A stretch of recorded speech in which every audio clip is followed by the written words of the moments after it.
So by my clock, we are at the top of the hour, so we will go ahead and get started. Good morning, good evening, good night to everybody, wherever you are. For those of you who don't know me, my name is Erin Talbert, and I'm a member of the Cancer Cachexia Society's Education Committee. And so thanks for joining us so much for one of our education seminars. We started these last fall as an opportunity for our society to kind of grow together and get to spend some time together, which we haven't really gotten to do much due to the circumstances of the past year. So we think it's been really successful. We've had lots of great talks, lots of great speakers, and I think we've really enjoyed getting to kind of gather together around our science. So while we're here, I want to tell you about 2 additional seminars we'll have this spring. One in April, Professor Laura Bendells will tell us about hepatic and interstitial alterations in cancer cachexia. And our second seminar for later in the spring will be May 12th, and Professor Carla Prado will tell us about new evidence on nutritional interventions for cancer cachexia. And so if you've missed some of our past seminars and you'd like to catch up on some of them, they are available on our website on our resources page. And I will put links to all of those in the chat in just a moment. Before we get started with today's seminar, there's a couple of other cachexia related things that we wanted to share with you. Maybe. First, tomorrow, the National Cancer Institute's Division of Cancer Control and Population Sciences has their Body Composition and Cancer Outcomes Research webinar series. And there will be a cachexia talk tomorrow, 3 o'clock Eastern Standard Time by Marcus Gonsalves, who is at Weill Cornell. And I will also put the link to be able to register for his talk tomorrow. So free, open to the public, but requires registration. And I'll put the link to that in chat. Lastly, we wanted to promote a conference, a one-day conference that many of our society members might be interested in. It's being put on by the New York Academy of Sciences, and it's called Confronting Cachexia, a Disease Within a Disease. The abstract deadline to submit an abstract has been extended to March 17th. And so I will also put a link to that in the chat if that's something that you're interested in. So without further ado, I will stop sharing my screen and I will tell you a little bit about our speaker today. So Chris, you can go ahead and start sharing if you want. It's a real pleasure for me to get to introduce somebody who is a good friend of mine and also a really great scientist.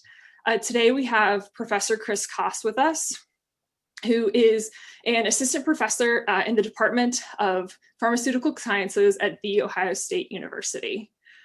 Chris is probably the only person I know who has double undergraduate degrees in computer science and molecular genetics. And after that, Chris went on to receive his PhD from The Ohio State in Pharmaceutical Sciences. After Chris finished his PhD, he got a real job, and he actually went to work for GTX while they were conducting the Enmabosarm phase 3 clinical trials. After his time with GTX, we were able to, when I was at Ohio State, and fortunate enough to lure him back into academia and back to the dark side. And so he returned to The Ohio State in 2016, I believe. Yeah, it was. Honestly, I don't remember. We'll go with 2015, 2016. Yeah. Anyway, he returned to the academy and started his lab. And so scientifically, I really respect the way Chris is interested in his lab in interrogating clinically meaningful questions.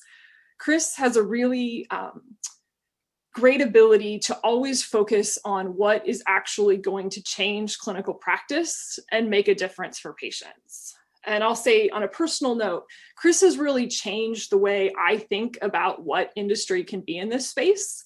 And he's really helped me to personally grow in the way that I think about industry and academia partnerships. I used to be really committed to academics and think that, that was the best path forward. There were things that could only be accomplished in academia. And Chris has really helped me to see many of the upsides of industry and the ways in which industry is a really important partner. And I think that he's going to tell you a little bit about some of those things today. So without further ado, Chris, thanks so much for spending time with us today. Chris has agreed to be interrupted during his talk. So if you have a pressing question that you would like to ask, go ahead and put it in chat and I will stop him and interrupt him so that we can talk about it right then.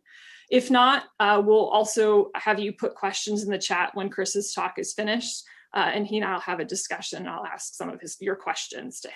So without further ado, Chris is going to tell us about elevated immune checkpoint inhibitor clearance in cancer cachexia.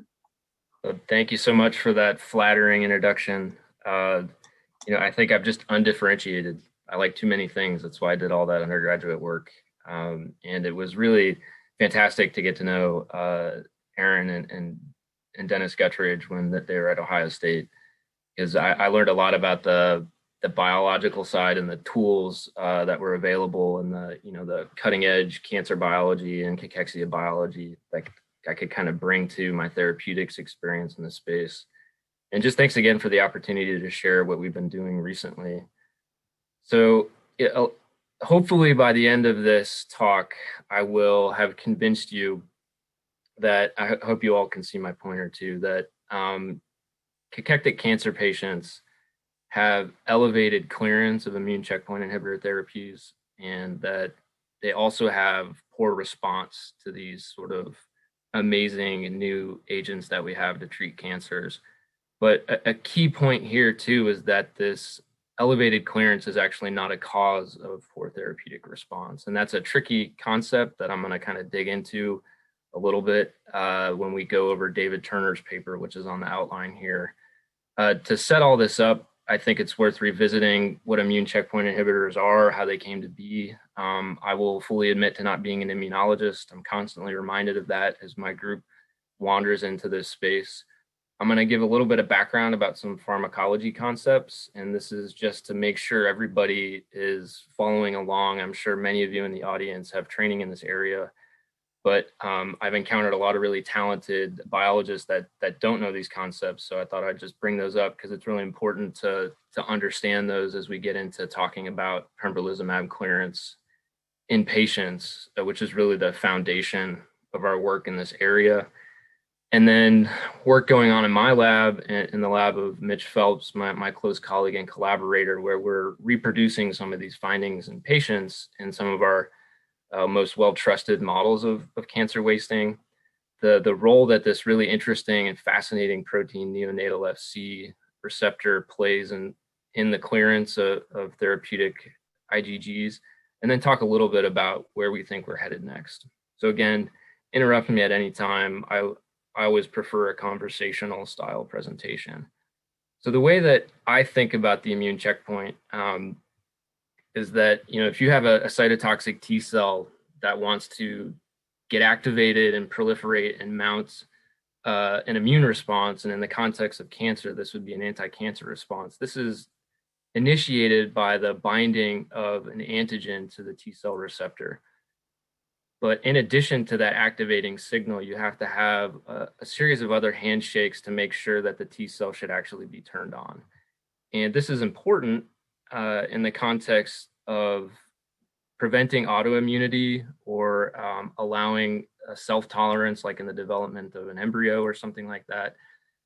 There's a series of proteins that are expressed either on the tumor or on the T cells themselves that can actually provide a checkpoint that is a negative modulator of T cell activation. And these are drug targets now for immune checkpoint inhibitors, and we'll just list them by name. Programmed death ligand, PDL1, which comes primarily from the tumor side of things, or the professional antigen presenting cell. Programmed cell death protein, which is the receptor for PDL1, that's expressed on T cells. And then cytotoxic T lymphocyte associated protein, or CTLA4, is also a T cell protein. And the concept of immune checkpoint inhibition is overcoming this immune evasion that cancer has sort of co-opted to hide from the immune system, and reactivating an anti-tumor T cell response. And this is hyper prevalent in oncology, and it's really fun to talk to the clinicians because they feel like they have a new tool to treat cancer.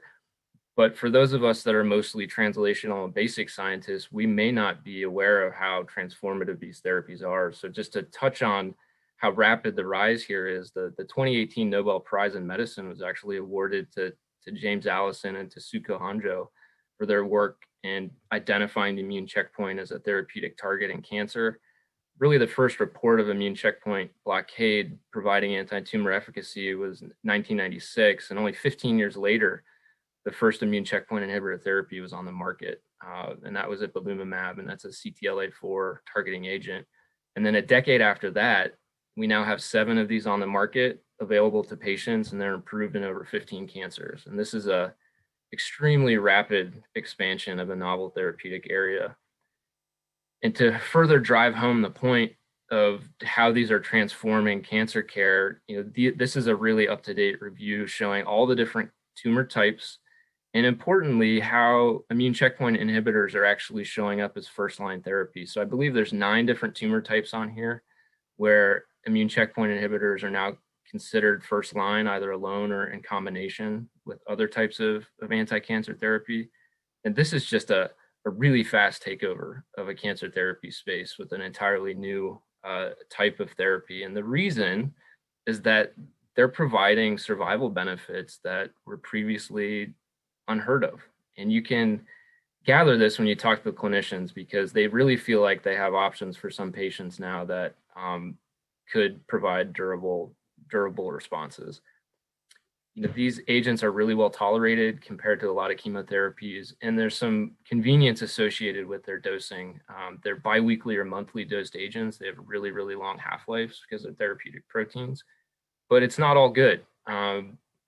The promise comes with a bit of a downside.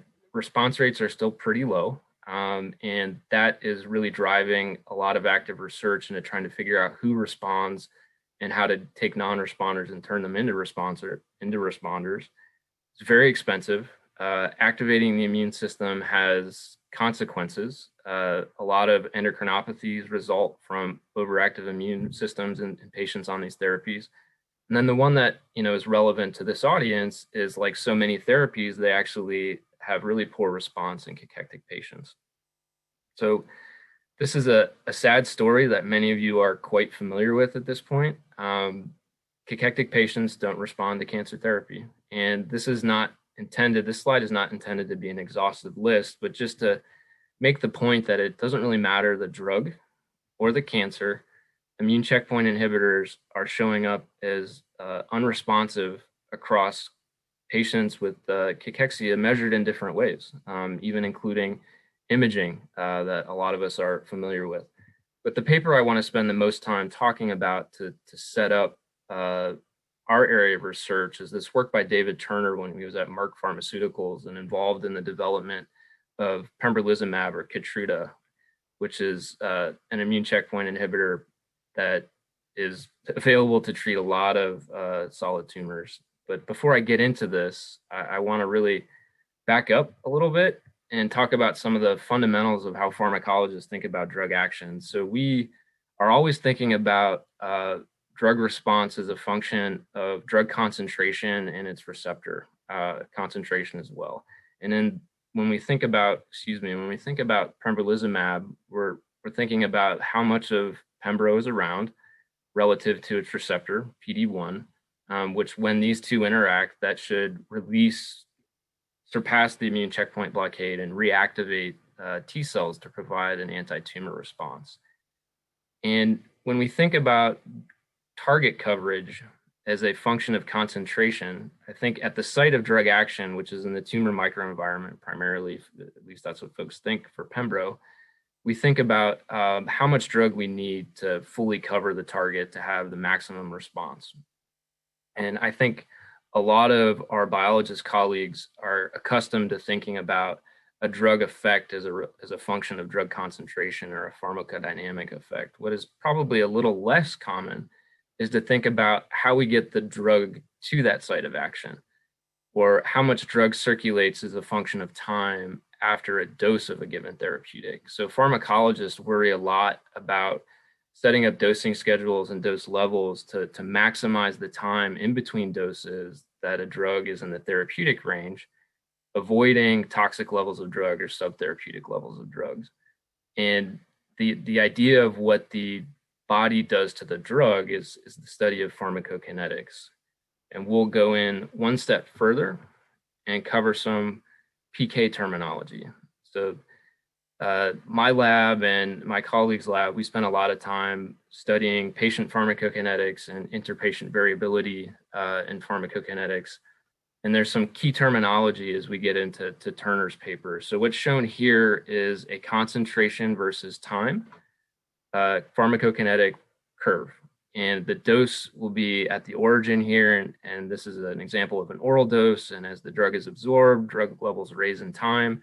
And then when the elimination phase of this dose takes over, the term that a lot of us are probably familiar with is the half-life, or the elimination half-life. And that's the amount of time it takes for the drug to drop by 50% in circulation once you're in the elimination phase.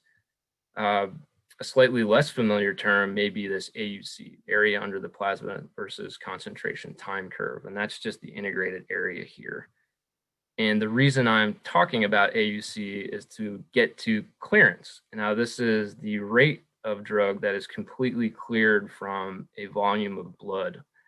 And AUC and clearance are actually related with this sort of fundamental equation that pharmacologists know and pharmacologists in training have written on their desk somewhere. Clearance is actually dose over AUC. So Turner's work goes into depth about clearance and its relationship with response in patients treated with pembrolizumab. So let's get to his paper now. So in this paper in 2018, and I think it's a great read. I think this is going to end up being a seminal paper if this field expands the way that Dr. Phelps and I think it will. He presents phase 2 clinical trials for pembrolizumab in a melanoma patient population and a non-small cell lung cancer patient population. These are big trials, right? So these are almost pseudo registration trials. You get 200 and 500 plus patients. And this Kaplan-Meier shows that patients are stratified based on their clearance, with the first quartile clearance being the slowest clearance and the fourth quartile being the most rapid. And it's pretty clear from both of these studies that slow clearance is associated with improved overall survival, and rapid clearance is associated with reduced overall survival. So at this point, I think it's intuitive to say, well, if you're a rapid clearance patient, maybe we should just give you more pembro to overcome this rapid clearance of the drug, to make sure that you have enough drug circulating to have the effect that we want. And what's really fascinating about what David Turner has shown in this paper becomes apparent on the next slide. So this is the exact same data, now revealing that these studies were done at 2 dose levels. So these patients were given either 2 mg per kg or 10 mg per kg, a 5-fold higher dose. And again, clearance quartiles are represented. First quartile of slow clearance and the low dose is this dotted line. And then I'll draw your attention to the rapid clearance in the 5-fold higher dose of 10 mg per kg. There's a very large difference in the survival provided by those 2 dose levels and those clearance quartiles. And just to make sure, we can go back and look at how much circulating drug is associated with these different dose levels and quartiles. And in fact, this high clearance patient group at the higher dose level has double the drug that this low clearance patient group at the low dose level has. And to kind of explain this in another way, slightly maybe more clear way, the low dose, low clearance patients have half the drug but a better outcome than the high dose and rapid clearance patients that have double the drug and poor outcome. And the difference in outcome is substantial. We're talking about a 8 versus 24 month survival. And it looks like somebody unmuted. I'm happy to take a question. Oh, remuted. Okay. So this is a very large difference in outcome in response to pembro therapy. So Turner and his colleagues went on to better understand this relationship and actually show in this paper, using multivariate analysis, that clearance was the best baseline predictor of overall survival in these patients, even when they corrected for a whole bunch of things that are known to be associated with response in these patients: overall tumor burden, PD-L1 positivity, genetics specific to nastier versions of melanoma or non-small cell lung cancer histology, and patient intrinsic factors. So, male sex and ECOG performance score. So to just say it one more time, because it's a tricky concept, the slow clearance was absolutely associated with overall survival, and this had nothing to do with AUC or dose. And in this case, rapid clearance was actually a biomarker for, but because of the 2 dose levels in this study, not a cause of shorter overall survival. So I think it's natural to try to understand what else we can about the patients that had rapid clearance. And that's exactly what Turner and his colleagues did. And looking at when these patients went on study, the patients with elevated clearance lost body weight versus those that had slow clearance actually gained some body weight. And the rapid clearance patients also had a bigger reduction in circulating albumin levels. And this led them to the conclusion, as we know, these are related to clinical features of cancer wasting. This led the authors to the conclusion that the rapid clearance paper, the rapid clearance patients developed cancer cachexia. And this is the basis for the work that we're doing in our lab. So to give you a visual hypothesis here, what Turner has set up in this paper is that cachectic cancer patients have elevated clearance, and they also have poor response to pembrolizumab, but the elevated clearance is not driving the poor response. So the interesting research question that comes out of this is, what are the cachectic factors that are driving elevated clearance and immune checkpoint resistance? And this turns out to be important in our mind, because we could potentially predict patients who are going to respond if we can understand the causes here, and potentially improve overall response to immune checkpoint inhibitors if we can identify mechanistic causes of this. So the experiment we set out to do right away, and this is one of the few things we were able to wrap up over the pandemic. This work that I'm going to be presenting was recently accepted in JCSM Rapid Communications. We went to the trusty C26 and LLC models of cancer wasting, and we did some single dose PK studies in a large number of mice. So after tumor inoculation, when the tumors are about palpable in our hands, when we run this model, we gave these mice single IV doses of pembrolizumab at either 2 or 10 mg per kg dose level. And then we did pharmacokinetic sampling at 148, 96, and 168 hours. And in our hands, these mice reach euthanasia criteria by about day 20. And just to show you what many of you have seen, often, putting a C26 subcutaneous tumor or an LLC intramuscular tumor, we get losses in body weight at the end of the study, even when adjusting for tumor, and we get significant losses in skeletal muscle mass. We are very excited to see that the presence of tumor in each of these models was also associated with reduced levels of circulating pembrolizumab. And this occurred at both the 2 and 10 mg per kg dose level. And these reduced circulating levels would be predicted to be associated with elevated clearance. And when we analyze the pharmacokinetic curves, we end up with, in fact, tumor-dependent elevated clearance in these 2 models of cancer wasting. So far, these models are recapitulating what's happening in patients according to David Turner's work. But as anyone who works with these mice knows, you have to give them the tumor for them to have cancer wasting. So to make sure that we were actually seeing a cachexia-dependent increase in pembrolizumab plasma clearance, we turned to the MC38 model. And we recognize that there's some controversy around whether or not this model generates cachexia, but across this timeline, in our hands, we do not see a tumor-dependent body weight loss or skeletal muscle loss.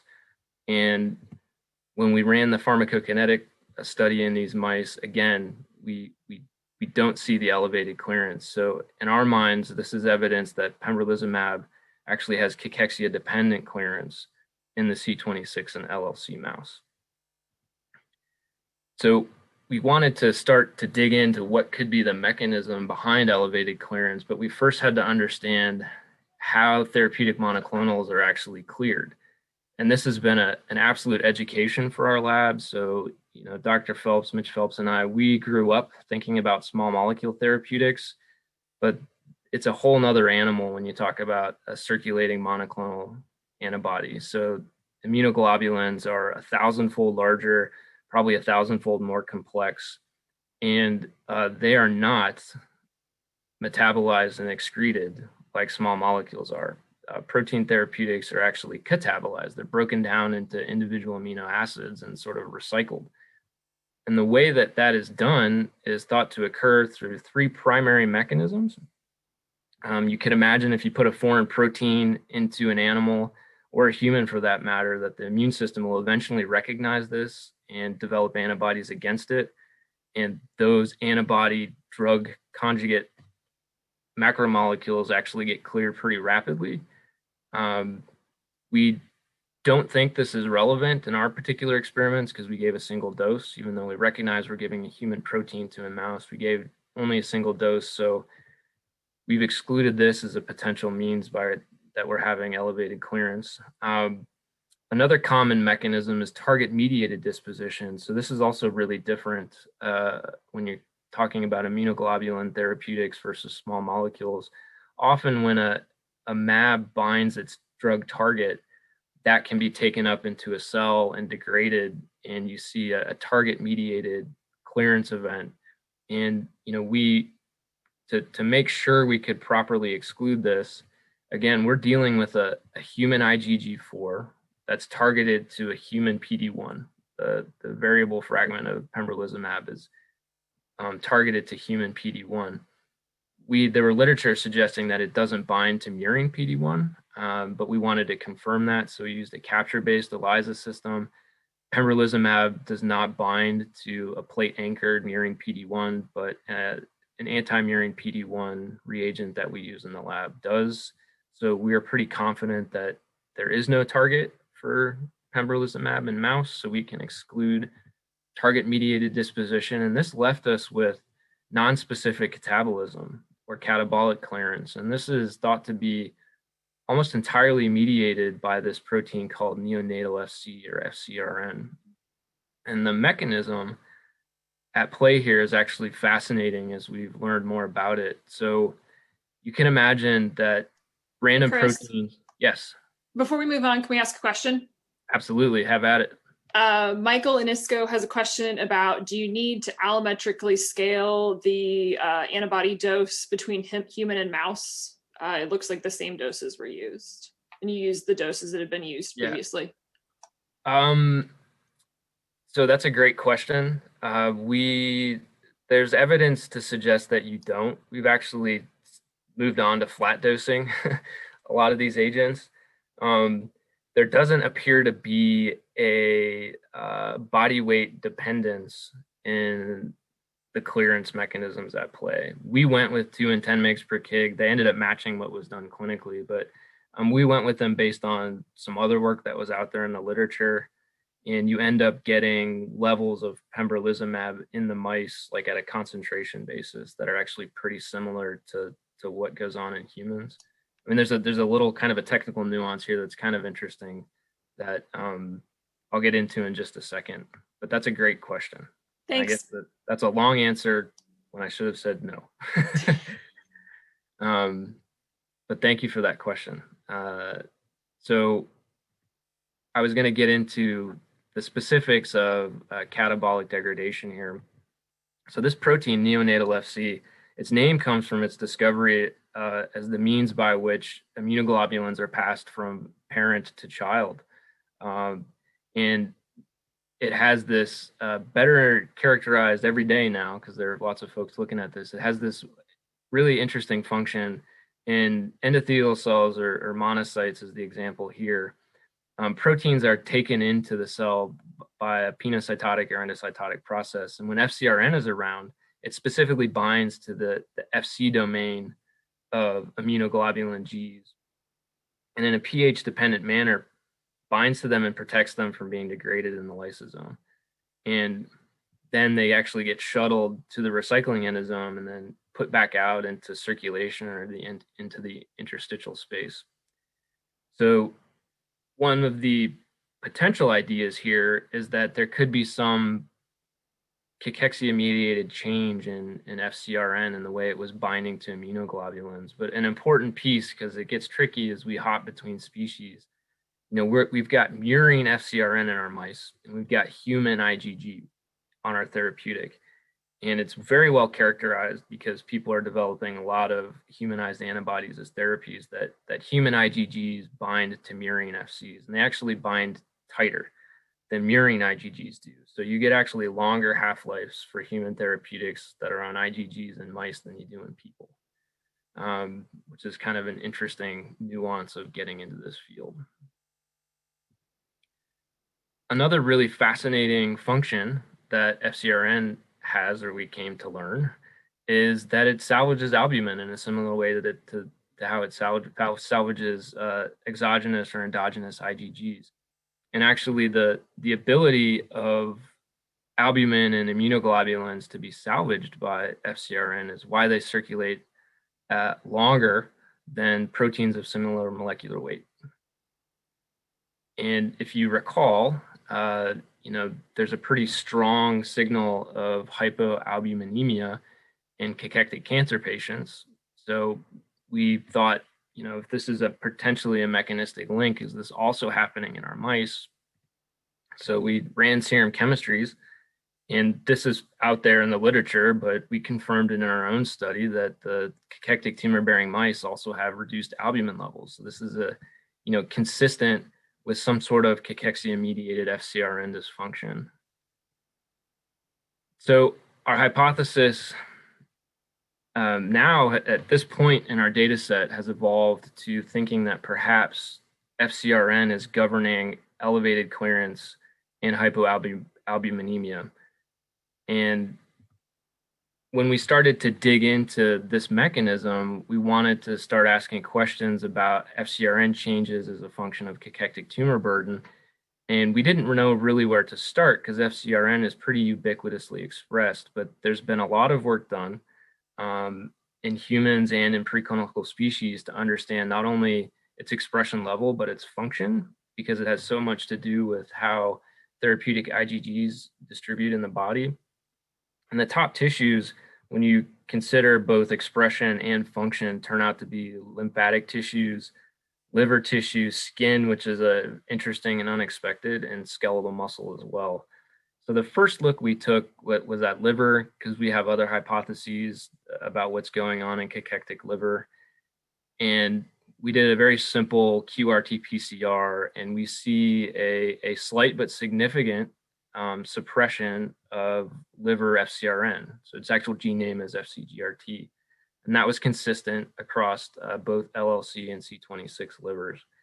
And one of the benefits of working with clinical pharmacologists who do really fancy statistical modeling is sometimes they'll bring it to bear on your preclinical projects. So mixed effects modeling essentially allows you to look at different data that you have on a particular animal or patient and understand how much it can contribute to the variability of any given variable.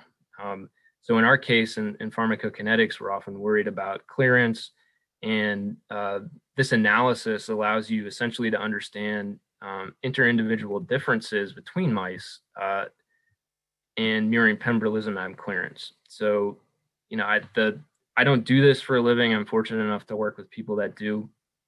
But essentially what the output of this modeling is showing is, as would be predicted, a tumor is a covariate on clearance. And in the data set that is in our paper, this is just LLC or C26. So we would expect that based on what I've shown you earlier. There's this interesting finding that skeletal muscle weight, or quad, was actually capable of explaining some of the differences in clearance too. So an interpretation of this is that potentially the severity of cachexia is also potentially explaining clearance.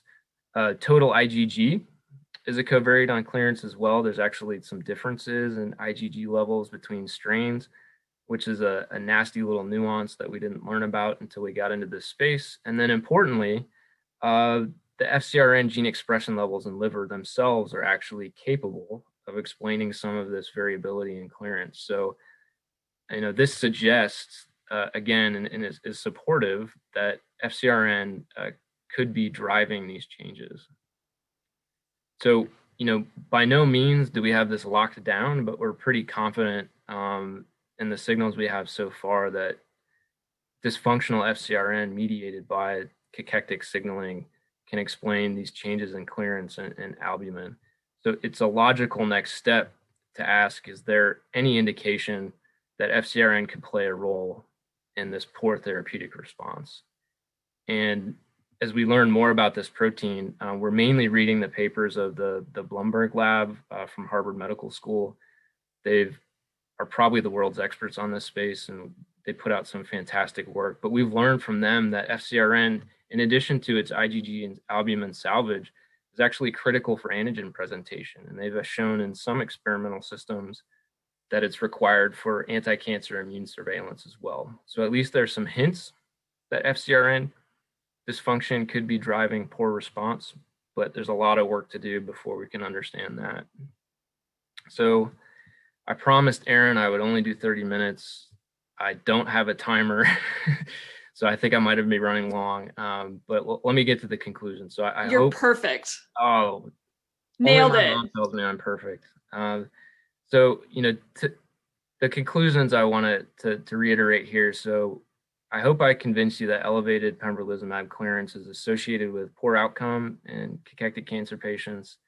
That's a biomarker for, but not a cause of poor response. That's a key distinction. And then it's actually associated with clinical features of cancer wasting. We feel like we've recapitulated this in the workhorse models of the C26 and LLC tumor-bearing mice, and that pretty nicely captures what was shown in cachectic cancer patients, and that we feel like this is cachexia dependent based on the lack of these changes in our MC38 tumor-bearing mice. And we feel like we have some good signals, but certainly not, conclusive at this point, that host tissue FcRn changes can explain this elevated IgG clearance, as well as probably some of the hypoalbuminemia that we see in cachexia.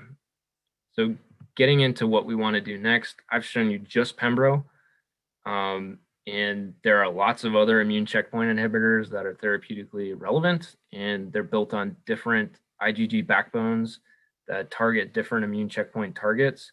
And just to be clear, there's lots of support in the clinical pharmacology literature that what's going on with Pembro is not unique.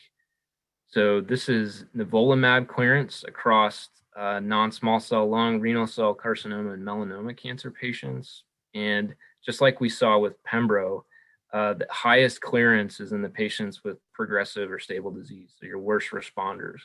So we think that we're onto a generalizable phenomenon here, thanks to the initial work from David Turner on pembrolizumab. So we really want to get into looking at additional immune checkpoint inhibitors as well. We've only done this after one dose, and patients don't get one dose. But to get to a multi-dose PK study, we need to get into some more complex models of cancer wasting, including things like the KPP mouse, which was described by Dr. Talbert recently. And we want to make sure that what we're seeing is not solely about human therapeutics in mice. So folks that study immune checkpoint inhibitors, they've developed fully mirroring reagents, and we want to test whether or not we have cachexia dependent changes in their pharmacokinetics as well. Some of the more exciting studies, honestly, are, on the therapeutic side. So building off of what was shown with pembrolizumab, can we modulate response to immune checkpoint inhibitors in our mouse models of cachexia? And sort of anecdotally, now that we read a lot of papers in this space, when people want to study immune checkpoint inhibitor response, they use MC38 mice. When they want to study resistance, they use C26 tumors. So, that's an interesting coincidence, if not a hint that something larger is going on.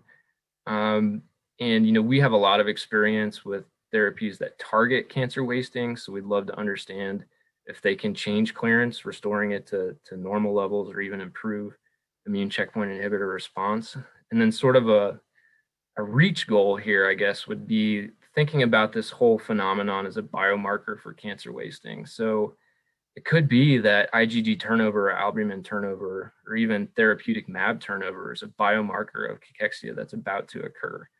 That's an interpretation of David Turner's work that we'd like to think more about. So I'll end with a picture of the lovely folks I get to work with. So Mitch Phelps is my partner in crime. We run our lab together. We haven't seen all these folks in person in a long time. Most of the work that I presented in the paper we recently got accepted was Alyssa's and Trong's. They got a lot of help from a senior research scientist in our group, Dr. Sam Culp. Everybody on here has basically touched a part of this project. It was really an all hands on deck thing. And we got some of our funding sources over here. And with that, I'd be happy to take any questions. Thanks, Chris, for a really wonderful talk. As always, I'm smarter from having listened to you. I might finally this time understand the difference between pharmacodynamics and pharmacokinetics. Teresa, do you have a question? Dr. Zimmers? Yes, thank you for the talk. It was really interesting. It was something that we've been thinking about in our lab too, about if you can block cachexia, can you improve the response to immunotherapy? And then when I started digging into, the dosing regimens we might use, I realized that people don't have great rationale for the dosing regimens that they use in mice. And then to do the studies, so looking at stability of the molecules was very daunting. And so we just went ahead and used dosing that people have used previously when there's not terribly good reason why they do that. So I think it's really important work that you're doing. But a more directed question, albumin's a negative acute phase response protein, and there's a transcriptional regulation of albumin. So how much of the hypoalbuminemia is due to enhanced clearance versus just reduced expression? Yeah. What implications does that have for what your conclusions? Yeah, so that is a on point question. Very hard to tell the difference between drop in synthesis rate versus poor salvage. We are thinking about that, and it's actually really important too in the immunoglobulin side. So we were shocked to learn how different the IgG levels are between the CD2F1 mice that we run the C26 model on and the LLC mouse. There are ways to get at that, and I think those are studies that have to be done before we can exclude that as a contributor for sure. My guess is that there's probably evidence out there that cachectic patients have suppressed albumin synthesis as well. I'm not familiar with that work, but my guess is that's probably known. You guys might have even done it. Thank you for the question. Thank you. Rich, you got a question? Yeah, this is really interesting work, and particularly relevant, being an oncologist, and how you noted at the beginning how many patients are actually treated with these drugs.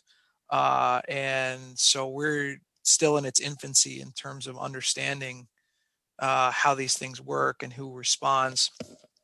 I was curious if there are other biomarkers that predict ICI clearance, and what sort of, in all your work and research, what sort of confounders that you found that that you had to think about, or what are other things that you think about as you try to find the links going forward?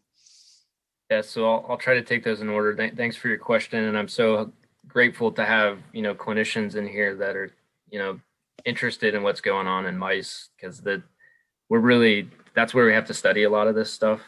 But it's great to have clinician colleagues listening and asking good questions. So the first question is other biomarkers of ICI clearance. So it's a mad dash right now for people to find anything that you can measure circulating that can be associated with response. So there's a lot of work that's been put out with like cytokine fingerprints, essentially an algorithm of these cytokines moving in concert in different ways is predictive of clearance and outcome.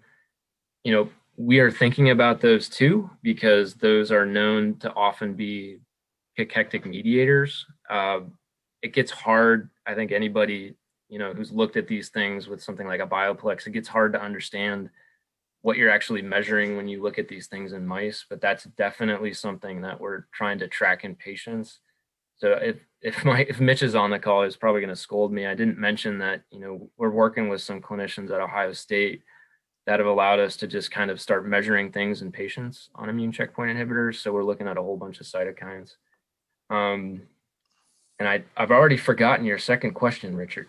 But I mean, that kind of, I mean, it dovetails into like, other things that can cause clearance, were there confounders that you encountered during your research? So right now, our main confounder in mouse is different basal levels of endogenous immunoglobulins. So, we think that's probably happening in patients too, because there's an argument to be made that like the poor FcRn mediated salvage is just like a max capacity issue. Like when you overload the system, and the amount of FcRn that's available to salvage is going down, perhaps. Get increased clearance. So we need to much better characterize endogenous IgG levels to understand how they relate to the potential role of FcRn for sure. And, Mitch Phelps have thought a lot more about that in patients and is actually looking really closely at albumin as a marker of response, specifically in immune checkpoint inhibitor response. So there's a ton of work, like albumin's been known to be associated with response to cancer therapy, but that signal seems like hypoalbuminemia seems especially strong in immune checkpoint inhibitor treated patients. So he's got a paper that he's working on that hopefully will get out soon to that effect. Thank you. Yep. Other questions, you're welcome to unmute. If you raise your hand, I'll call on you, but you can also turn your camera on, or if you don't want to unmute, you can put them in chat. Chris, can we talk about small molecules for a minute? Absolutely. So, I like those better. They're easier. Right. So, you and I in the past have talked about how, small molecules behave differently than monoclonal antibodies for a lot of different reasons. Is your new work still consistent with that, and that small molecules stick around a little longer? So if you'd given me 45 minutes, I would have tied all of this to the stuff that Mike Sawyers has done working with Carla Prado. I mean, I think so it actually gets a little confusing. So the idea, and I think it's really important, the work that's been done by Michael Sawyers and others. The idea there is that cachectic patients maybe have reduced clearance. So they end up with unexpectedly toxic levels of drug because they have reduced clearance. And there's actually support for that in animal models. We haven't done a whole lot of that in the C26 or LLC, but there's others that have published that. So this phenomenon is quite a bit different, right? Because you have elevated clearance. And that shouldn't be of danger as long as you're not reducing the drug levels to the point that they're not effective.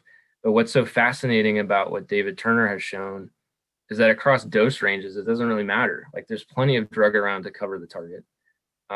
So it's really that the elevated clearance in this case is inherent to the patient and probably a cachectic factor. And, we were fortunate enough to have the ability to comment on David Turner's paper, which is one of the reasons we're so familiar with it. And, one of our conclusions in that commentary is that, this really points to the need to address cancer wasting first and foremost, because it seems to be dominant to response and clearance in this case. And, as an advocate for anti-cachectic therapeutics, this was an important signal to us that even the best tools to treat solid tumors are not working in cancer wasting. And we need to address cancer wasting.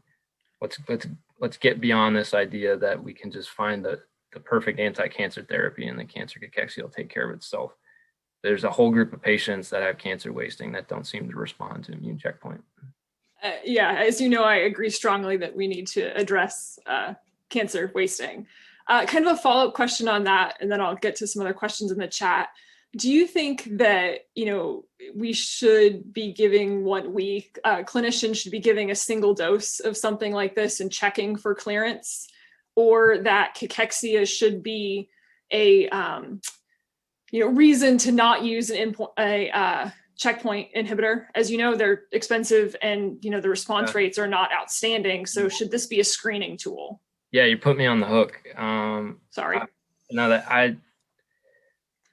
Our read of the data is maybe. How about that for a non-answer? We still talk to David Turner, and he's moved on from Merck. But just to kind of talk about his vision for this, he feels like there could be like a micro dose that you could do. It doesn't even have to be one of these immune checkpoint inhibitors. It could just be like exogenous immunoglobulin or something labeled that you can follow. And if you have really high turnover, there's enough data now to suggest that you're just not going to respond. And you could get somebody directed towards a therapy that would potentially benefit them. Because I showed you in depth pembrolizumab data. I kind of waved in front of you nivolumab data, but it seems like this is pretty much all of them. And there hasn't been in-depth study of all of them that's been published, but if you go to the clinical pharmacology meetings, this is a really, really common phenomenon. So I would say maybe to yes. How's that? You should definitely be considering this as a marker of response. So Fabio Penna says, nice and stimulating talk. Have you considered the link between hypoalbuminemia and low systemic energy availability? Is there a connection between low energy and poor immune response? So, perhaps are these patients undernourished, malnourished? I'm sure they are. The industry trials don't capture that stuff. We have lots of academic work that suggests there's a lot of malnutrition in cancer patients. I haven't really thought that much about that. It would make sense. It would make sense that the link could be working in that direction, but I don't have a great answer for you. I'm sorry. Other questions? Hey, Chris, this is Dennis. Dennis, how are you? Yeah, provocative talk, really very clear, really stimulating. Kind of maybe in connection with Fabio's question a little bit. I was thinking also in terms of, can you rule out that it may not be a tumor factor? Have you thought about maybe like treating mice just with something that would reduce weight and maybe muscle mass too, like GDF-15 or myostatin? Yeah. So the question is this really tumor derived, or could it be something that's just a peripheral tissue response to wasting in general that could be mediated other than by the tumor? Yeah, so those studies are on the list. Okay, sorry, I didn't see it. No, not the list that I shared with you, just the list in my head. The secret list, I get it. Yeah, but yeah, we're really interested in trying to see if we can do this with other things that change body weight, like additionally control it, right? GDF-15 is a good suggestion. I hadn't thought of that one, but that's a really good one to cause changes in body weight. Yeah, those are great controls. And if you don't mind, if I could use this platform to also maybe ask a question to some of the oncologists that are online, if you don't mind, Chris, because it's how about it? We have like Richard and Rishi and Eric here, but what you're really, your work is really informative for, I think, what can oncology think about. And you go back to some of the Michael Sawyer's data where they showed that cachectic patients are going to have higher toxicity to chemo, and we should be thinking about dosing patients not just on weight volume but maybe on lean muscle mass. So your presentation really, I think, inspires the question as where are we on oncology in terms of thinking about changing this kind of dosing to patients based on how oncologists view weight loss or lean muscle loss as a way to dose patients differently with other small molecules or an antibody therapy like this? Yeah, Dennis, I think,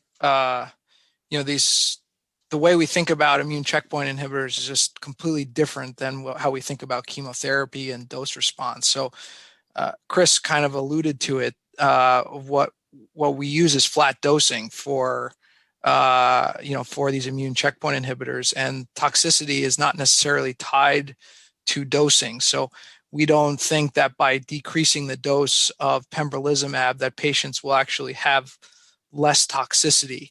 So as in the chemo world, using muscle mass as a predictor is something I'm certainly interested in as well. I think for immune checkpoint inhibitors, it's more relevant, and I think Aaron and Chris alluded to this earlier, is on who's going to respond. This is the elusive biomarker in oncology, is who is going to respond to immune checkpoint inhibitors across tumor types. And if we had a better idea of that, it would not only be great for patients, it would be very lucrative. There's a lot of the pharma companies really want to understand this better. The only other thing, Dennis, I would add is that immune checkpoint inhibitor therapy is generally moving up in terms of lines of therapy. So in lung cancer and now in esophageal cancer, gastric cancer, chemo plus immunotherapy is the standard of care in the first line setting. So hopefully patients who are in the first line setting, while they may be, cachectic, maybe aren't yet in that refractory cachectic physiology where they're, clearing the antibody quickly. So I think with checkpoint inhibitor therapy moving to earlier lines of setting, I think hopefully the clearance issue may not be as big of an issue, although I don't really have any specific data to support that. Thanks. I have another question. Kind of the opposite end of the spectrum. What's happening with obese patients? So there was a kind of a short communication published in JAMA Oncology last week about patients with kidney cancer that are on immune checkpoint inhibitors. They did a retrospective study, 730 patients. Those that had higher BMI had greater response to chemo, and didn't really get into mechanism very much. And I wonder if they thought about, the cachexia aspect of things. But what's happening with obese patients and their clearance? Yeah, that's less well understood. So what I love, that the point you brought up, Richard, is like everything is moving towards flat dosing. There's this, I think, misconception that the differences in pharmacokinetics of ICIs are irrelevant. And it's really being driven, in my opinion, by drug companies trying to get to like one dose because it's easier for them to get that out, basically. I think what David Turner has taught us is that disposition is actually really important, but for reasons that you don't think. It's not so much tied to having the right amount of drug around, but it could be a really great signal of who's going to respond. And if we can use that in maybe like a therapeutic drug monitoring way, or come up with some really quick and easy IgG turnover assay, like you could save people, an entire month or two of worthless but expensive immune checkpoint inhibitor therapy. So we've got one last question in the chat. So maybe I'll try and make it a short question and you can give me a short answer. Xiaoling Zhang would like to know, do you think that it's possible to modulate the affinity of the FcRn or the affinity of your checkpoint inhibitor for FcRn to kind of rescue some of your salvage problems? Yeah, so yes, it's totally possible. In fact, people engineer those specific changes into their therapeutics. So there's very well understood sequences of amino acids within the IgG backbone, and then glycosylation patterns based on how you grow up your antibody that govern FcRn interaction. So drug companies actually tune half-life through an engineering process by modulating FcRn interactions. So, one of the lists of experiments we're doing is, trying to look at this question from the therapeutic end. If we use a therapeutic with a known difference in FcRn binding, does our cachexia-mediated clearance change go away, right? So those experiments are actually, I think, being dosed right now. Awesome. So I think that we are at time, but I want to thank Chris again for a really wonderful, stimulating talk and an even better discussion. And thank you all for joining us, and be on the lookout for some emails and announcing our April talk. And we'll see you later. Thanks so much.